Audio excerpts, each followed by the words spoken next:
YCP నేత మాజీ మంత్రి అంబటి రాంబాబు చేసిన వ్యాఖ్యలను టీడీపీ కాపు నాయకులు ఖండించారు. కులాల మధ్య చిచ్చు పెట్టాలని చూస్తున్న అంబటికి కాపులు తగిన బుద్ధి చెప్పాలని కోరారు.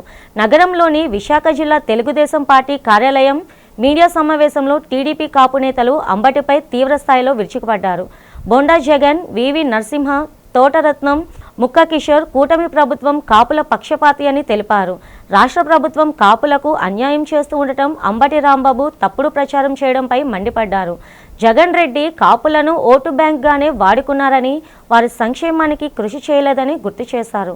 అంబటి నోటి దురుసుతనం, తప్పుడు మాటల వలన జైలుకు వెళ్లారని గుర్తు చేసుకోవాలని అన్నారు. ఈరోజు ఈ అంబటి రాంబాబు గారికి కన్ను మిన్ను తెలియకుండా, తన మన భేదం లేకుండా విడిగా నోరుంది కదా అని నోటికి వచ్చినట్టుగా ఆయన మాట్లాడటం జరుగుతుంది. ఆ రోజు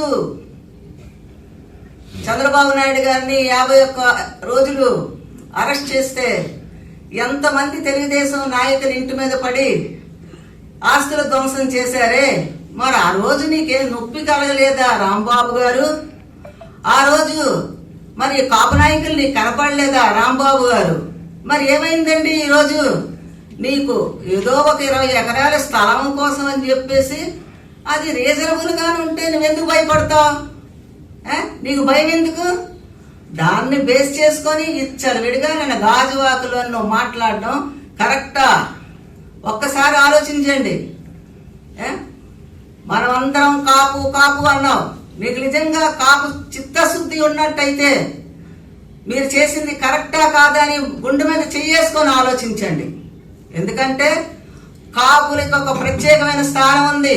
ముఖ్యంగా విశాఖపట్నం జిల్లాలో, మన ఆంధ్రప్రదేశ్లో ఎక్కడికి వెళ్ళినా సరే 50% కాపులు ఉన్నారు.